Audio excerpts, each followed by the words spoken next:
Hey guys, it's been a while. Again, I'm trying to figure out things with this channel and whatnot, in terms of videos and whatnot, and how I should present myself. And plus, I moved into a new house, of course.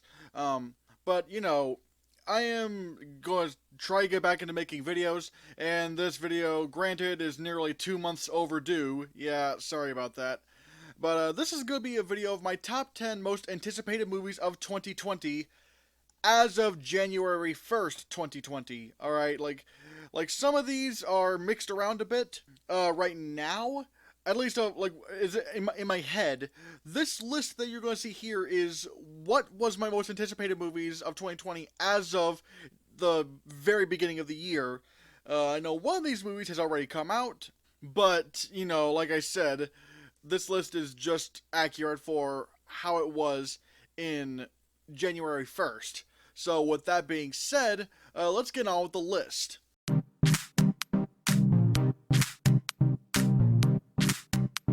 My number 10 choice is Godzilla vs. Kong.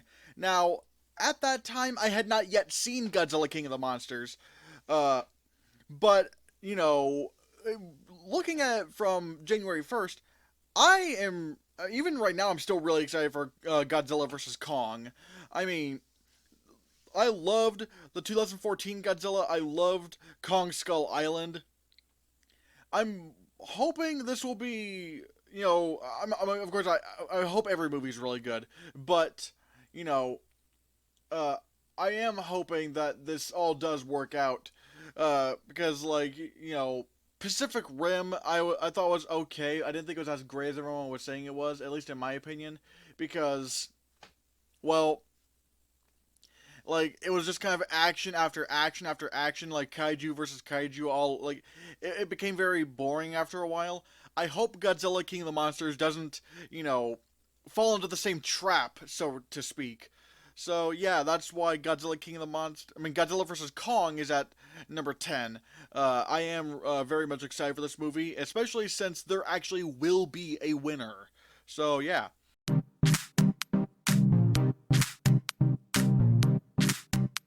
Number 9 is Wonder Woman 1984. I think we had already gotten a trailer for this by January 1st. Maybe? I don't. I kind of forgot. I don't know if we did or not. But regardless, I am looking very much forward to Wonder Woman 1984. I loved the first Wonder Woman. It's currently my third favorite of the DC EU movies, second being Shazam, and the first one being Man of Steel. But I thought Wonder Woman was great. It proved that you can make a great, successful female superhero movie, and uh, I I feel like there's lots of room for even cooler things in Wonder Woman 1984. I am concerned of a few things though, like what was his name? Chris Pine returning. I hope they have a good explanation for this. Like, I hope they have a very good explanation for this, because this is, like, I don't know. But apparently, Kristen Wiig is going to be Cheetah. I don't know how you're going to do Cheetah. Like, that's a character, you're going to have to do some pretty big adaptation. You're going to adapt Cheetah a certain way if you want me to take it seriously. Because, if Cats is anything to go by, humanoid cats just don't really work out that well. So yeah, but yeah, I am looking very much forward to Wonder Woman 1984. So there's that.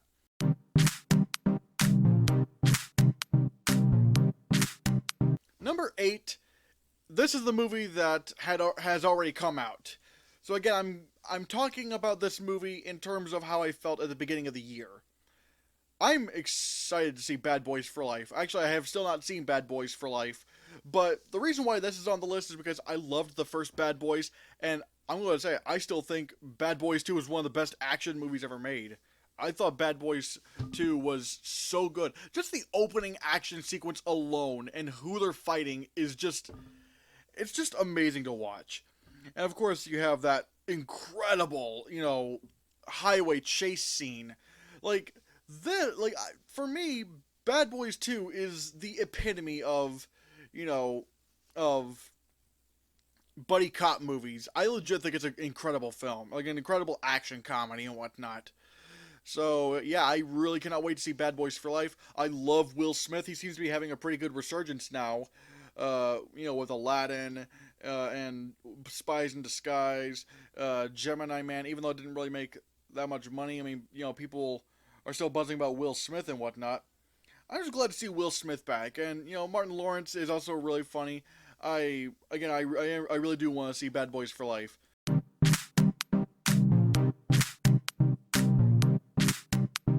Number 7 is probably what our first true look at a post-Endgame Marvel Cinematic Universe is going to be, Black Widow.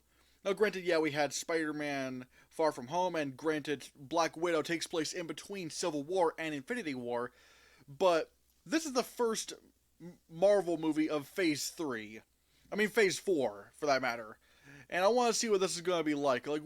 Can you keep the momentum going after Endgame? Because I thought Spider-Man Far From Home was okay. I didn't think it was as great as everyone was saying it was. And, I don't know. Nothing about it really felt epic. Nothing about it felt like, yeah, we are going somewhere. In fact, the only place it felt like it was going was at the end credits, which, yeah, brought up a lot of interesting questions. But the rest of it just kind of felt like filler, in my opinion. I mean, it was okay filler, but it just didn't feel like anything that, amazing. Holy shit, this is Marvel.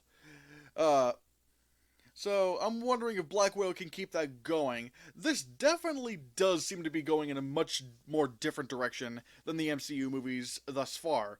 This just seems to be going full-on political thriller. Well, maybe not even political, just a straight-up spy thriller vibe to it. Winter Soldier had a little bit of that, but it was still a Captain America movie. This movie just seems to be like Jason Bourne, but a chick. I'm excited to see this. Even though that when we saw that trailer for Black Widow, it shows that, yeah, we're still gonna do some pretty big budget stuff. So, it's Marvel. What are you gonna do?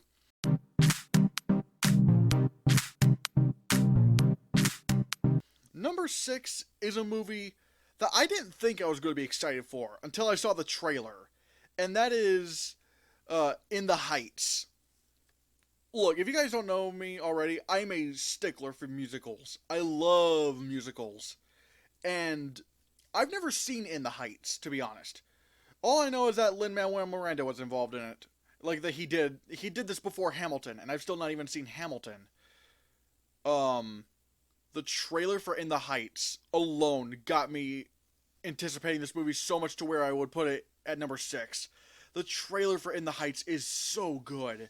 Again, I love musicals, and just the colors, the vibe and everything, it just looks beautiful. I really want to see In the Heights. Again, I didn't think I would be that excited for it, but here we are. I am. I really am so pumped for In the Heights. Again, I just love musicals, so yeah, there's that.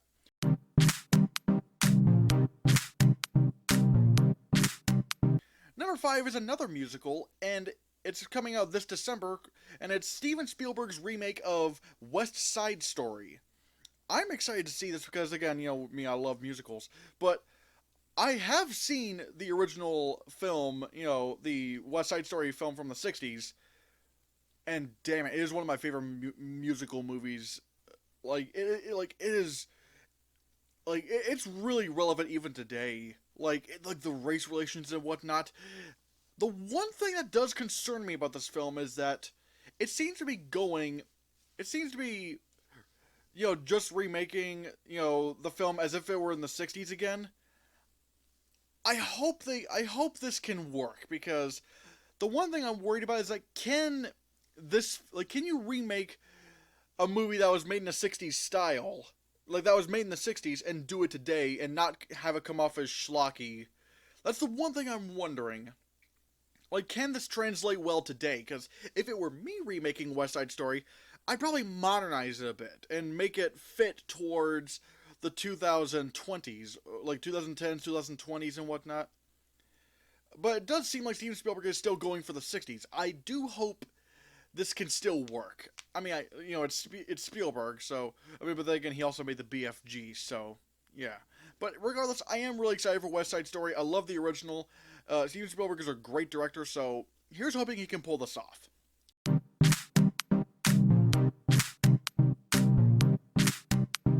Number 4 is my most anticipated animated movie of the year because the idea in this is just so genius. And it's Disney Pixar's Soul. Man, I can't wait for this movie. Like, everyone's buzzing about, how they were excited for Onward. And, if I'm gonna be honest, I'm not that excited for Onward. Like, the trailers just haven't really done that much for me. And plus, it's from the same director of Monsters University, and I hated that movie. It's the only Pixar movie that I actually hated. So, I don't know. I'm not. I mean, I am hearing good word of mouth about Onward right now, but who knows?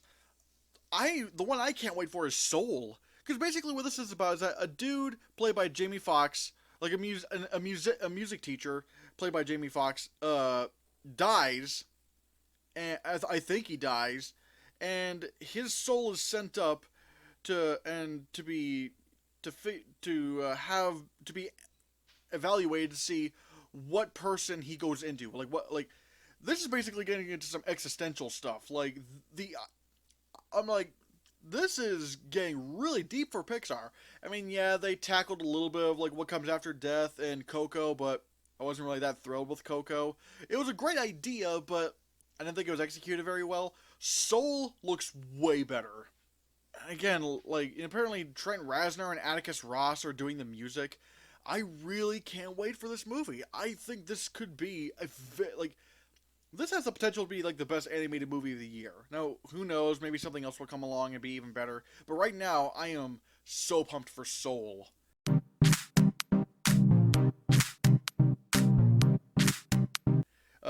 And now number 3, speaking of Disney, we have the latest of the Disney remakes, Mulan. Good God, there's so much you can do with Mulan. Really, there is. Now, why am I anticipating this? Well, if you guys know, I've been a pretty big fan of the Disney remakes thus far. Dumbo notwithstanding, that was the only one I didn't like. But I loved Alice in Wonderland. I thought Maleficent was decent. I thought Cinderella was decent. The Jungle Book I thought was fantastic. One of my favorite of the Disney remakes. I really enjoyed Beauty and the Beast. I loved Aladdin. I think The Lion King is the best out of all of them. Hell, I think it's one of the best. I'm going to say that for another time. But I thought The Lion King was so underrated. I loved every minute of The Lion King so much, and I cannot wait for what they do with Mulan. And apparently this is going to be a little bit different from Mulan, where this is not going to be a musical.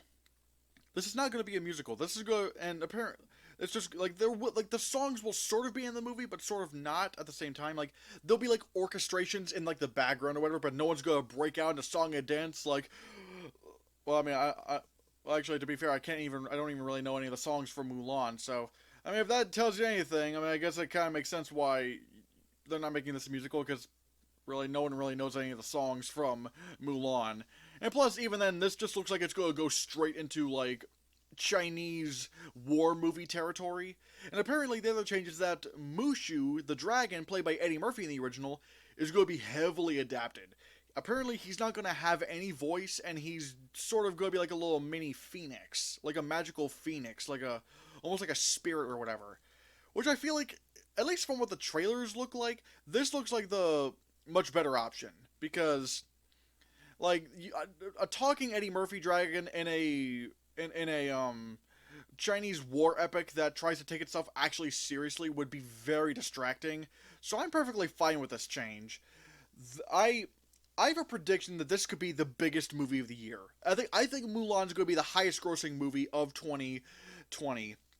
Because there are no big Marvel movies coming out. I mean, yeah, we have Black Widow and we have The Eternals, but are they... I don't think they're going to become the highest grossing movie of the year. We don't have a Star Wars movie coming out. I can't really think of any other movies that are going to be the highest grossing movie of the year.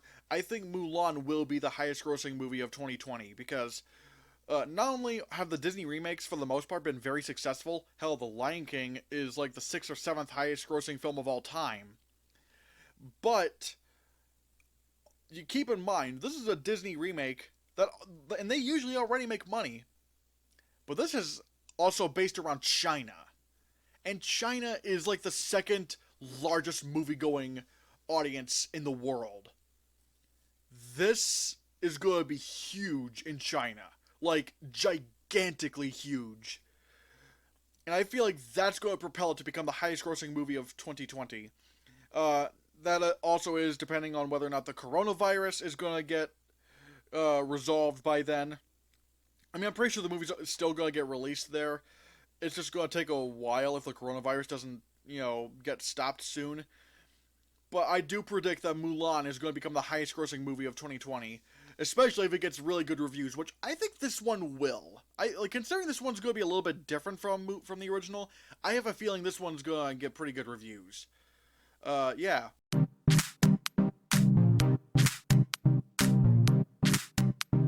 And then we get to number 2, which is Denis Villeneuve's remake of Dune. I have not seen the original Dune, and there are no trailers for Dune. The reason why this is so high up on my list is because Denis Villeneuve is such a great director. Like, if you guys haven't seen Blade Runner 2049, good God. Like, that just sounds amazing. And from what I've heard, that was in the original Dune, and the Dune books, like gigantic sandworms and everything, and plus this huge cast, I'm expecting this to be incredible. Like, this, it's so, I wouldn't think that a movie that we haven't seen anything of, like, we have not seen any images, no trailers, but yet this is at number 2 because of just what I'm hearing from the original story and imagining Denis Villeneuve doing that shit. Oh my god. And I'm predicting this is going to win Best Visual Effects at the Oscars next year.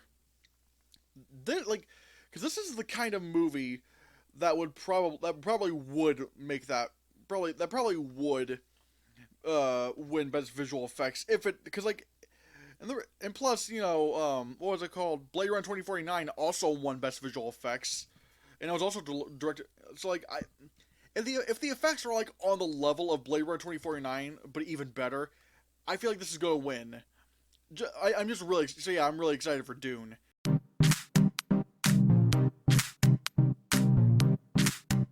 And now, my number 1 most anticipated movie of 2020 is another movie. Actually, I know we have seen a trailer for this. There has been a trailer released for this. It's Christopher Nolan's new movie, Tenet. And really, the reason why this is at number 1 is because it's Christopher Nolan. I mean, Christopher Nolan has never failed, in my opinion. His movies are, at worst, great, and at best, masterpieces. You'll remember if you go back on my lists, my top 10 most anticipated of 2017, that Dunkirk wasn't as high as I was hoping it would be, because I wasn't so sure how great Dunkirk was gonna be, and at the time it was my 4th favorite movie of 2017, but now I'd probably say it's at number 2. Again, check out my Letterboxd.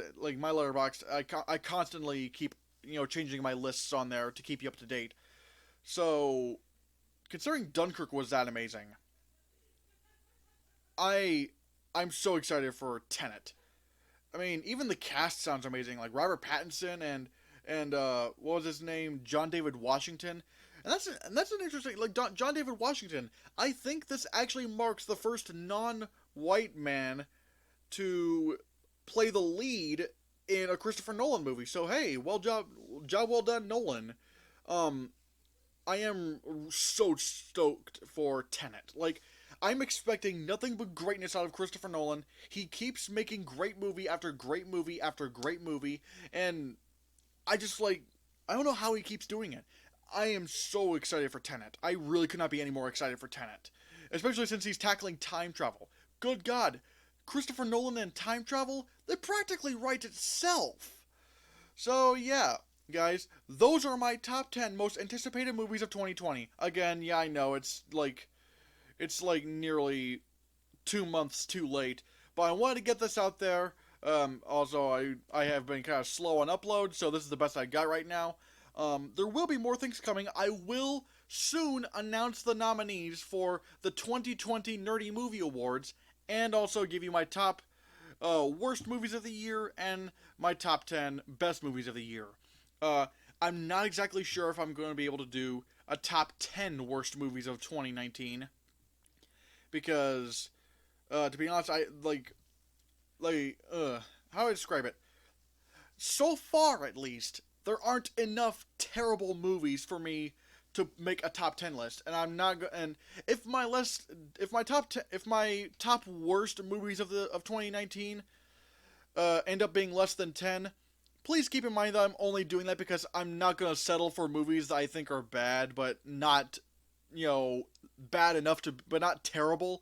Like, I don't like Star Wars The Rise of Skywalker. I didn't like Dark Phoenix. I didn't like Dumbo, but those are absolutely not going to be on a top 10 worst list for me because I don't think they're bad enough to be on a top 10 worst list, or at least a top worst list in general. So if it ends up being less than 10, well, that's the reason why, because there are just simply not enough terrible movies to warrant making a top 10 list. It will be a list, but if it ends up being less than 10, I mean, that's all I got. So yeah, guys, what do you think of my top 10 most anticipated movies of 2020? Again, keep in mind, this list was accurate as of January 1st. Some of these movies have switched around. This is just how it was at the beginning of the year, which I think is fair. So, yeah, do you agree with some of my choices? Do you disagree? What are some of your most anticipated movies of 2020? Or have some of them already come out already? So, yeah, let me know in the comments below what you think. Thank you so much for watching. Please do consider becoming a Patreon supporter. Because we got some changes coming over to the Patreon page. Initially, there were 3 tiers. There was a $1 tier, a $5 tier, or was that a $10 tier? I don't know. And there was a $15 tier. That, however, is being that's being changed right now because if I'm going, hold on, let me look at this. Because when you look at my Patreon page, you see that now I have only 2 Patreon membership levels. There's $2 a month where you can have your name in my videos, and $5 a month where you get the Hannahcast audio-only versions and the Hannahcast after show. I decided to clump those 2 together because I realized if you're paying $15 for my channel, then you're pretty much paying more than Hulu and Disney Plus. Or hell, you might even be paying more than some tiers of Netflix. So yeah, I am going to be going easy on you guys. This is there's a $2 tier and a $5 tier. Again, if you get the $5 tier, you get to have with the $2 tier, you get to have your name in my videos, and if you have a $5 per month tier, then you get to have your name in my videos, plus you get the Hannahcast audio-only version and the Hannahcast after show, and we will be coming up with more Patreon-exclusive perks. There's also a Patreon-exclusive community. We're gonna be putting more stuff on the Patreon page here soon. So please consider becoming a Patreon supporter. We really need it. Really do need it. So yeah, let me know in the comments below what you think. Thank you so much for watching. Give this video a like. Share the video so that we can get the channel circulated. If you want to see more, click this.